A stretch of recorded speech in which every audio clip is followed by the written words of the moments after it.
Hello everyone, welcome back to my channel. If you're seeing me for the first time, I welcome you to this channel and I hope that you don't make this your last time here. So consider subscribing before leaving and ensure to turn your post notifications bell on so you are the first to get notified whenever I upload my content. And if you're a returning subscriber, thank you so very much. My name is Valeen Oseh. I share my experiences here in the United States of America as an international student. So you're going to see a lot of college, and educational information on this channel. So if this is something that you find interesting or you're someone looking into studying abroad, then this channel is for you. So please consider subscribing like I earlier said. A couple of weeks back, I started making a series of videos how you can study abroad for free or countries that you can find affordable, options to study abroad. And something that I haven't done on this channel is talk about how you can actually study in Canada. So today I decided to invite somebody to educate us, to enlighten us about how you can actually study in Canada. Now, she found her way from Nigeria to the UK and then from UK to Canada. So we're going to be discussing with Bugbemi. Bugbemi will share her experience with us as an international student in Canada. She will answer all the questions about funding, finding the right school, cost of living, scholarship, culture shock and the opportunities that are there for internationals in Canada. So if you're somebody who's weighing your options right now, you're not sure if you want to go to UK, you're not sure if you want to go to the US, or you're not even sure if you want to go to Europe or even Canada, this video will be very helpful to you. So I hope you find this video very helpful, and please do well to leave all your questions in the comments section. And also feel free to join my Telegram community, which is a community for aspiring and current international students in the United States of America and all over the world. So utilize that by clicking the link in the description down below so you can become a part of that community as well. And if you're somebody who's stuck in your study abroad journey, you don't know what to do, you don't know who to reach out to, you don't know what to do, or you're struggling with your academics as a current international student, then you can also book a session with me. The link is in my description down below. So yeah, without further ado, let's dive right into today's video. And I can't wait to meet Bugbemi and have her share with us everything that she has learned over the years. So let's do this, guys. Like you said, my name is Irene Orushegwemi Akumagba. I'm from Delta State, Nigeria. I schooled in Delta State. The last portion of my life was spent in Delta State. I schooled in Federal Government College, Warri. Did my primary school. I went to too many primary schools to even name. And then I went to school in Ghana, which is where I did my undergraduate. I did information and communication technology. So when I was in school in Ghana, honestly, I won't say I always had the idea of schooling abroad or anything like that. I think it was my parents. That was their dream. For me, I was just like, education anyways. Yeah. After schooling in Ghana, I came back to Nigeria for my NYSC. I served in Uniben, which was quite an interesting bit of my life. And then after that, I applied for my master's in the UK. So when I moved to the UK for my master's, I stayed there for I think a year, and then I did like a general, I'll say 1 year master's in computer science, which is where I'll say one of my life confusions started with, because I just did like a whole broad computer science master's, which is, well, it was interesting. I wouldn't say it was interesting. I did So learn. what was the confusion there? Because when Mhm. you say that was like a major, for your life or your journey or your career, Mhm. why so? When you look back, what is the reason behind that? I'll say the reason why I say it was a major confusion for me is at the time I didn't know, but I think my best advice, if you're going to go do a master's, unless you're very sure what exactly you want to be doing or what you want to major in, I would say have some work experience, and which is what I didn't exactly have. I had done my internships and stuff, but I hadn't like worked and known what part of IT. IT um, is a broad subject, is a broad field. I didn't know what part of IT I really actually wanted to be. I'd been all over the place. I had done like a couple of networking stuff, and I was just all over the place. And so when I did my master's, I think during my master's was when I kind of started streamlining to the part of IT I wanted to be focused on, which was security at the time, computer security. And then so after that, when I finished my master's, I came back to Nigeria, which was My father did not like that idea at all. Typical Nigerian parents. Yeah, he wasn't glad about that idea at all.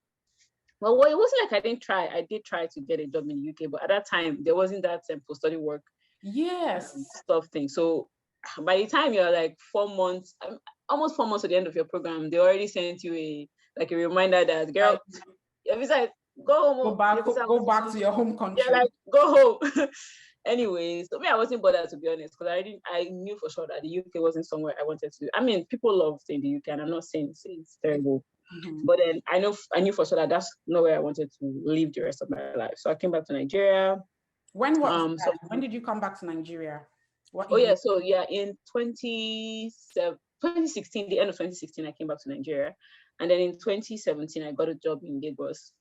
So it wasn't in the security field like I wanted, but it was something to get me out of the house. And I was tired of really being in the house. So I think in June, I guess, so it took me roughly 6 months to get myself a job in Lagos. So I stayed I moved to Lagos. I got a job with ERP. So that's where I somehow started. That's where my path started derailing a bit.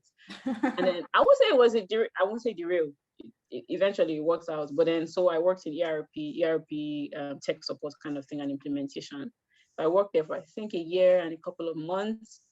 But then working in Lagos with all the hectic things, and I was like, yeah, maybe I should start looking into going back to school. And then, so initially the thought was, I want to go straight to get a PhD. And some people are very lucky, and then they are able to, I'll say, immediately get into a PhD. But for me, I don't know why. Personal luck, I don't know. For me, I wasn't able to get straight into a PhD program. And then what I got like a road to PhD program in like the University of Calgary kind of thing. So just to talk about how I got my supervisor. So I already knew so first of all, this first step was, I thought about, okay, what do I actually want to do? Where's my chosen field? What do I need to be doing? Or what do I want to be doing? And at that time it was security. I was sure security is what I want. Now, what part of security do you want to do? And so I thought access control.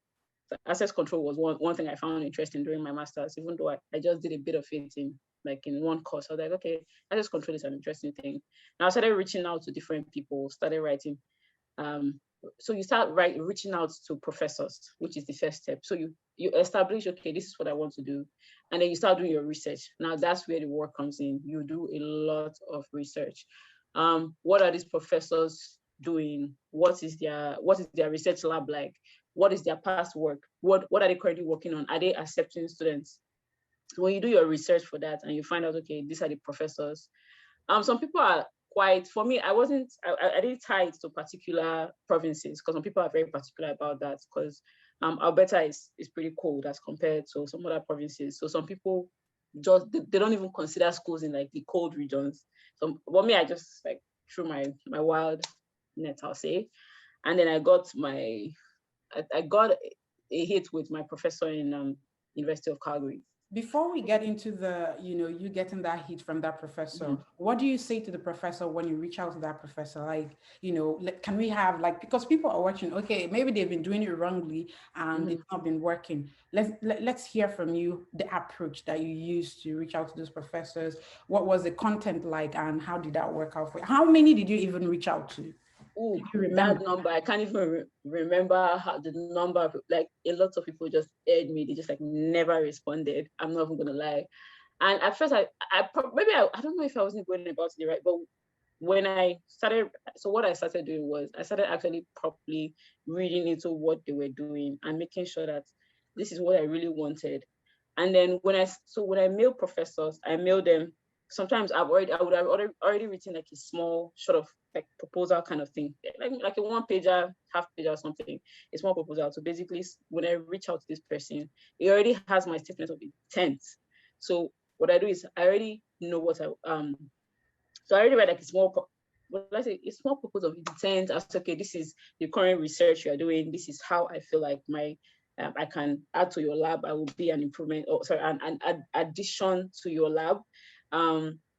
this is what I would like to actually work in. This is my area of interest, because you have to state what your area of interest is. And for this guy to say, okay, or for this person to say, does it align with what I'm currently doing as well? Because they can't take on random people.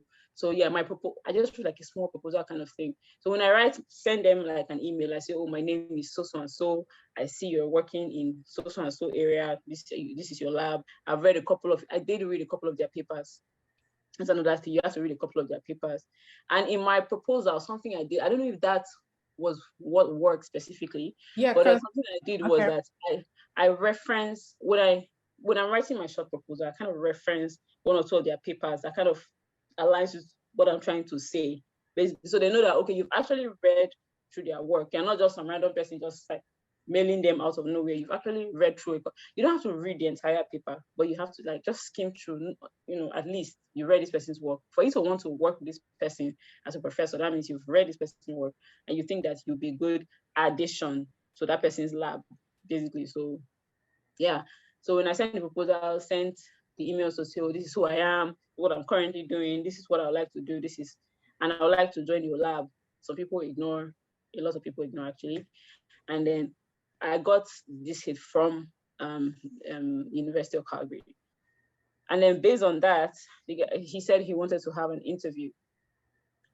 And so that's where we set up an interview on Skype. He asked me a couple of questions, like, okay, what are you currently doing? What's your background like? What did you do in your undergraduate? Do you know about this and this? Do you think you're able to learn a couple of new things? Because I see that you have this experience, but obviously you have to learn new things. Do you think you're able to learn new things during your research? Of course, nobody's going to spoon feed you. So you have to, yeah, for sure. So after a couple of questions, then he gave me a couple of papers to read.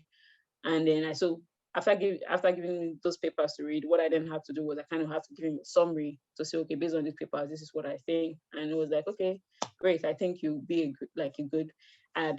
But initially when I started off, he said, oh, there wasn't going to be funding. That's what he said. He doesn't know for now there's not going to be funding. But eventually it was like, okay, if you apply, and even something I find is that the moment you get into grad school here in Canada, there are different, there are scholarships, it's not even specific or tied to your particular, lab or your particular professor. It's just like there are random scholarships and stuff that you just have to, your school, if you check your school website, there are different ones. They are like Queen's scholarship, just a whole couple of that you can apply for as a grad student, and then you can get. So there were those, and then eventually he got funding, and then eventually started, not fully, but like eventually started, funding. So that's basically how that went. We get in admission, yeah.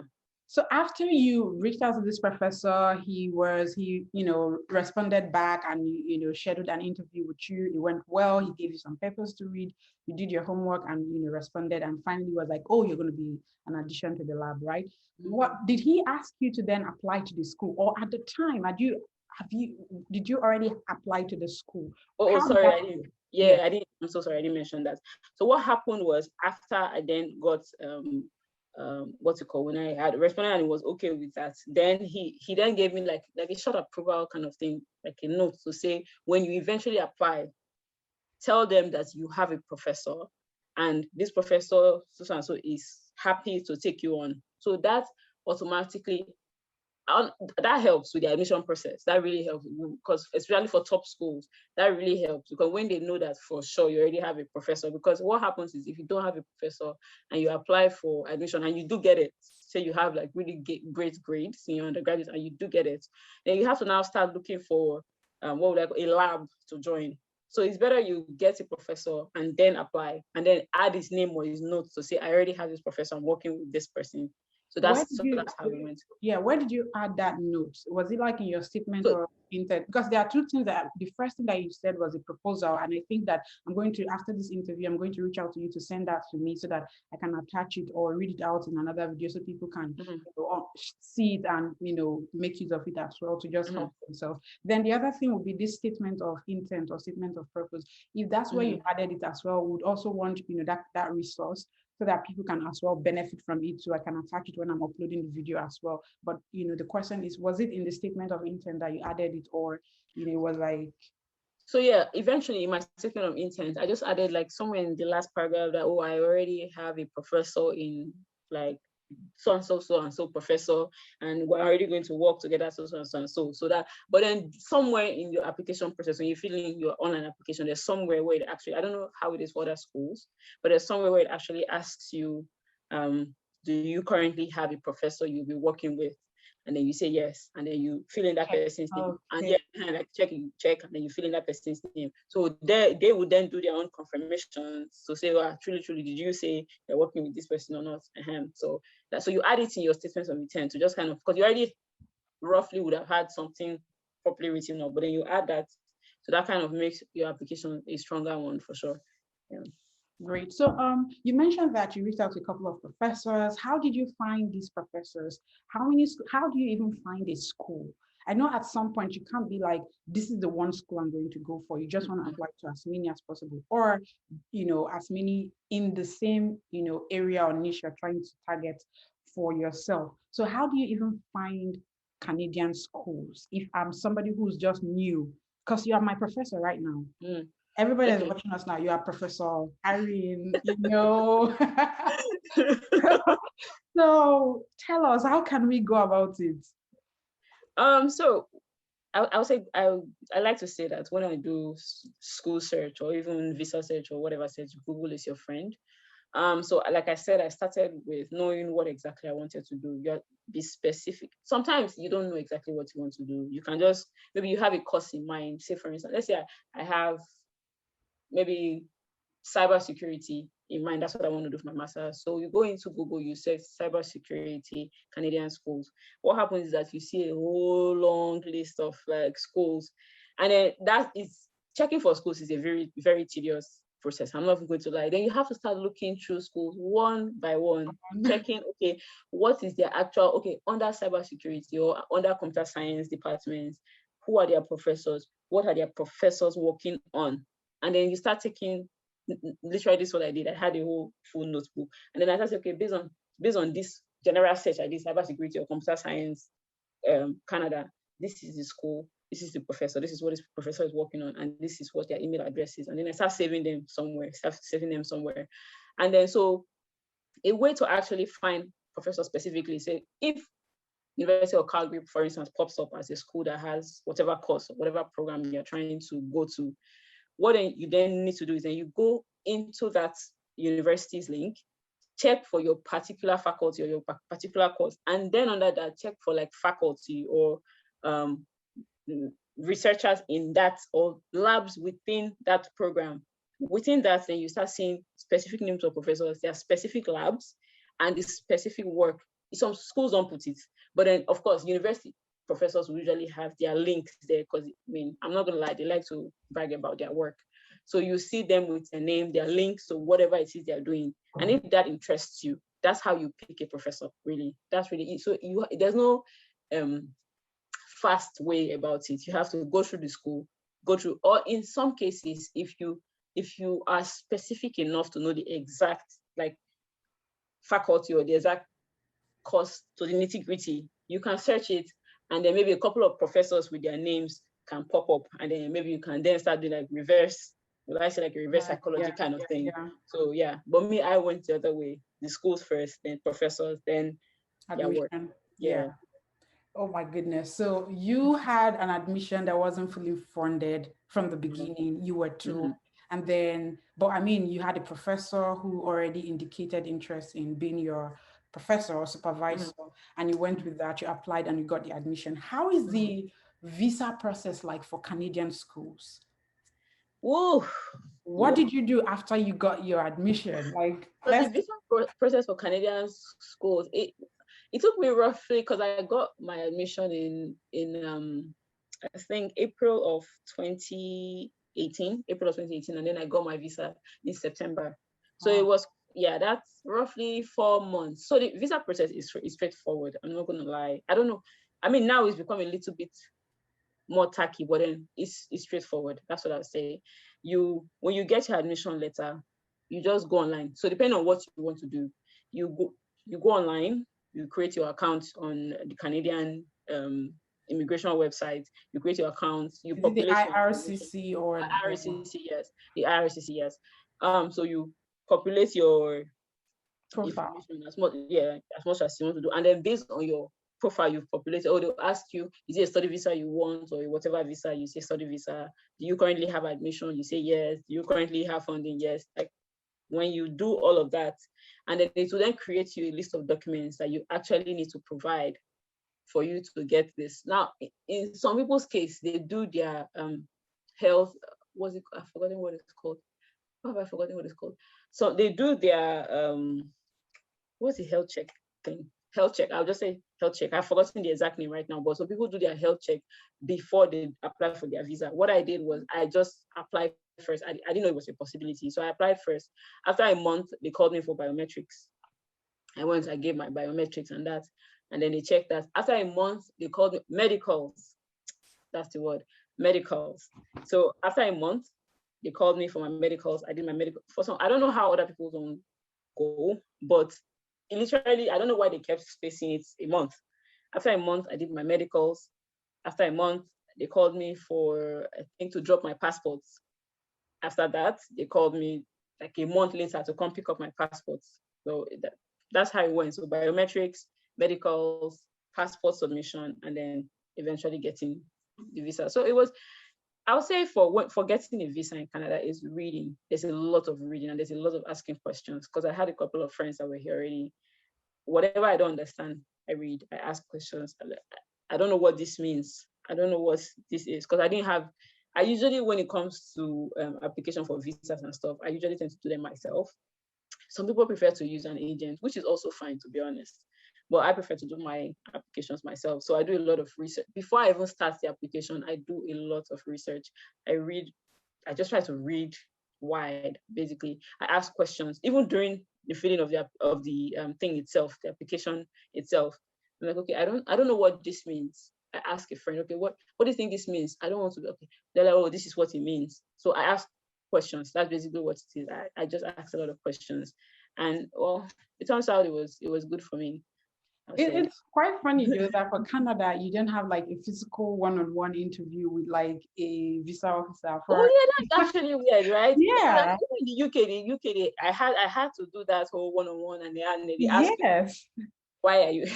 That is like a difference in entirely, because I feel, I feel like it's a lot easier for someone to get the Canadian visa with that approach. I mean, you just have to upload your documents. Nobody's going to, should I say, measure your the need for you to get your visa approved based on what you see to the consular officer. I mean, they're just looking at the documentation. So I feel like there's an edge or an advantage to that when compared to countries like the US or UK that you need to like prepare. It's like an actual. And there are specific answers you need to have too. Yes. Yes. And if you're someone who's naturally shy, you're not the person that talks loud, you're not the person that is used to expressing yourself, you're just like, you might just not get that visa approved, because I mean, it is what it is. So sometimes it could be very funny when people who are supposed to be given the visa, they'll be like, but I did everything right. But we see, the thing is that in as much as you don't have to go for a physical interview in Canada, you still have to kind of prove with your documents that, I don't know, because, so, when you go to the UK or the US embassy, they ask you, will you be returning back after what's your plan after you finish school? Okay, first of all, everyone knows that our plan is I'm not planning to go back home. That's my plan. But then obviously they tell you when you go there, you give them the whole speech of, okay, I mean, when you become president, you change the world. You give them that. So with your Canadian visa, you also have to do that, to be honest. You actually also have to do that, but you have to do that in writing. You have to tell them, well, some people have to do that. Like they add like an additional note to their visa if they want to. While some other people don't. I didn't do that. Did you? Okay. No, I didn't do that. But what people tend to use to prove that, they have connection back home, because what they see is that a lot of people it seems like you don't have any connection back home. That means you're not going back. So what people do, what I use as my proof of connection is that, I said I showed them where I currently work, which was in Lagos at that time. I added my like a reference from there to say, oh, I work somewhere. It's not as if I'm doing nothing in my life. I'm doing something. If you can prove that, oh, I'm currently doing something, I don't plan to disappear in your country and be a nuisance. That's what they want to see. I'm currently doing something. All of my family is in Nigeria. I showed them my mother's, what's it called? I took my mom's international passport and my dad's international passport and a couple of just like stuff to show that I have family in Nigeria. I'm not planning to abscond and like disappear into your country, basically. So just prove to show that first of all, you're doing something and then you have connection or ties with Nigeria. Because I noticed that recently they reject people's visa based on there's no proof enough to show you are going back home. Okay. But then that's how I did mine. I mean, other people might have different opinions on how to prove that you are going back to Nigeria. So it depends. All right. So that's good, because I'm like wondering, is it just tied to the documentation related to the school and the major? So it's good that you clarify that aspect of, yes, because people will be like, Valeen, it's like, is Canada that we're going to now? There's no visa and everything. Yeah, while I would want you to go to Canada, but please also bear in mind that you still have to prove, that home ties to Nigeria or your home country, as it were, so that you'll be considered as somebody who's just coming to study, and after your studies you go back. So that's good. So yeah, thank you for letting us know. But I was also going to ask you, did you write any professional exams? Because I know for the US there's TOEFL, there's GRE, there's ILS, and I think ILS is a big thing in Canada. So did you write any of those exams, and is it possible for somebody to find a school without writing those exams? Oh yeah, so I didn't have to write any of those exams. A lot of the schools in Canada don't actually require. Some schools, depending on your course as well, some schools and some particular courses require that you write like GRE or something. But I didn't have to write any exams. And especially for Ielts, I noticed that a lot of people go ahead, write Ielts, and then apply for school. One thing or one trick I do, or I'll say, well, it's not a trick. If when I'm trying to apply to a particular school, I mail the admission office, even with colleges, like not even just university, even with colleges. I tend to mail the admissions office to ask them, oh, I'm Nigerian, I've schooled with English my entire life, our primary this thing is English. Can I get a waiver for Ielts? I don't think I need to write it. And a lot of times, a lot of them will reply by saying, oh yeah, for so and so countries, you don't need Ielts. Or because you're Nigerian and you've proven that you've schooled in English, you don't need Ielts. So, but for the other ones, I think if a particular program or course requires that you take GRE, I don't think there's a way you can kind of waive that. But not a lot of programs actually request for professional exams coming into Canada. Oh, wow. So yeah, I'm glad that you did mention, well, while you might say that it's not a trick, I think it is a trick, because most people are not aware.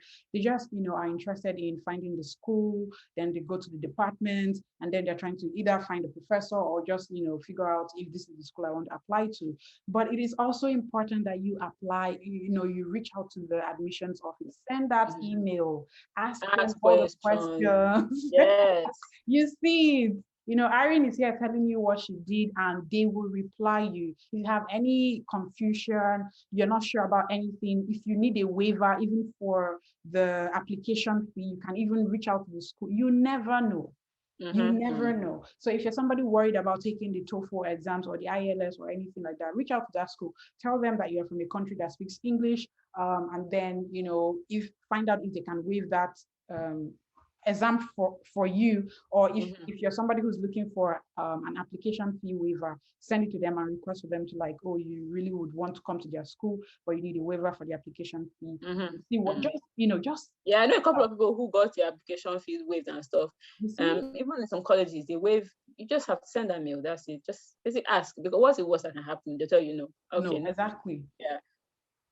So when your visa was approved, what next for you? What was it like for you? How many months did it take for you to now move to to Canada? And what were the things you packed? I know you had a checklist, like, I'm going to take there was a whole checklist. Unfortunately, because of how late my visa came out, I wouldn't say there wasn't even enough time to really pack per se. I was literally quitting my job at the same time, packing at the same time, closing up a project from work. So I quit on the 2nd of September, I think, and my flight was on the 4th. So just like God, gone.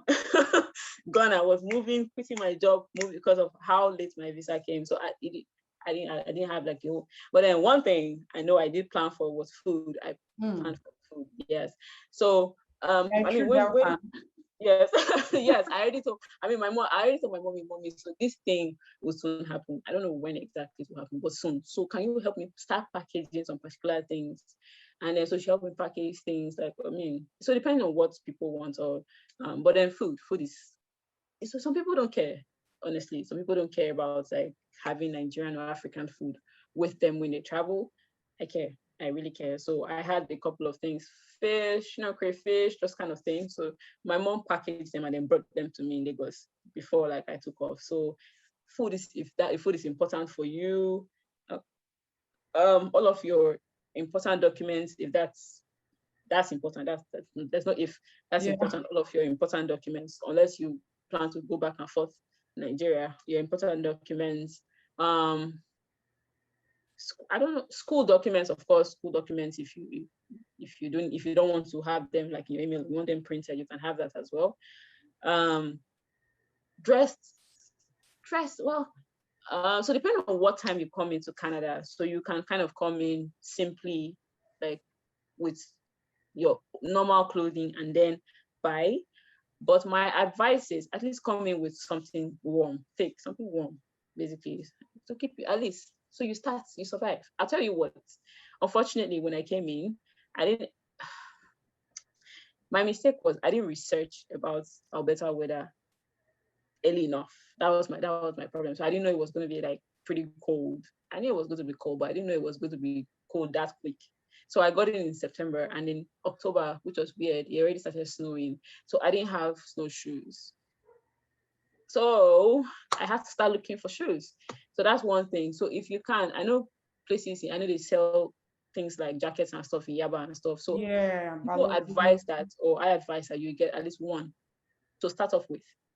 At least have one. Start off with, at least. Yeah, like sweaters and stuff to start off with. And then eventually you can then, start buying more stuff when you get here, but something to start off with. For me, honestly, I don't know why I didn't think it was, first of all, okay, it's not my fault. I just did not know it was going to snow that early. And I didn't think it was going to snow that early, but well, it did. So I had to quickly buy like snowshoes. And then, because I was walking around the place in my sneakers feeling fly, and then it snowed. And then I was just stuck in my house one day. I was like, okay, I need to get snowshoes. That's what it was. So yeah, warm clothing, depending on where you're going, or depending on the time of the year you're coming to the country. And yeah, that's really about like the basic life things you need to. And then your self-care things, because a lot of people just, they have that thing of, well, when I get there, I will buy some, like, buy your basic stuff first. So when I move to the country, I buy enough like food and self-care things to last me like 2 months or 3 months. Yeah. So I kind of know my environment. I'm already like, and I know, okay, where do I get this if all of these things finish? And then I'm not starting to buy this on the fly. I already kind of know. And then eventually, so that's one thing, self-care stuff to last you like a month or 2 or 3, even food. So not exactly like food, but like raw materials and that kind of thing. So last you for like a month, 2, 3. In fact, I have friends who pack for like a whole year worth of food. I'm not kidding. I did. I'm not kidding. I did. Oh, that's all. I'm telling you, till now, like I still have some things that I brought in December 2018. That you see. Exactly. Is that bad? Like, I am that picky. Like, it's really, when I look at, I'm like, it was really, I paid extra for extra luggage for just because I know that I don't eat burger, pizza, I don't eat waffles. My it's like I'm not even living. If it's not Nigerian and okra soup or maybe rice and stew that I know, I'm like, thank God there's okra here. Let me not come and die. I make my goosey or something. I just don't eat the regular things that you see. Okay, people are telling you, let's go to a restaurant. What are we going to buy? Eat their grass. How am I going to survive? How am are you going to survive it? Also, Uncle, go your own. Even when we go, I'll still not be like, because the only thing I might end up taking, okay, I like steak. Then I can do steak again, and then I'm doing steak and fries. People are like, "What? Look at the combination." As in, seek choices. Make your choice. Seek choices. So, maybe I just want to hang out, but I rarely did that. But for me, yes, I'm one of those people that have things for like a year. So present, continue. Yeah. Okay, I think mine lasted me like roughly 6 to 8 months ish. I still have crayfish from like. It's not like everything. I still have everything. No, before I know, but fair enough. I mean, come prepared. That's what I say. Just come prepared. That's it. Come prepared. That's basically that's what I'll say. So now you're in Canada. How did you adjust to the life in Canada? It's your first time, building a community in that weather. How did you adjust the system? What was shocking to you about the Canadian culture? I was going to ask another question, but I think it would be too much. So let's just dwell on how did you adjust to Canada, and if there was anything that was shocking to you about their culture as well.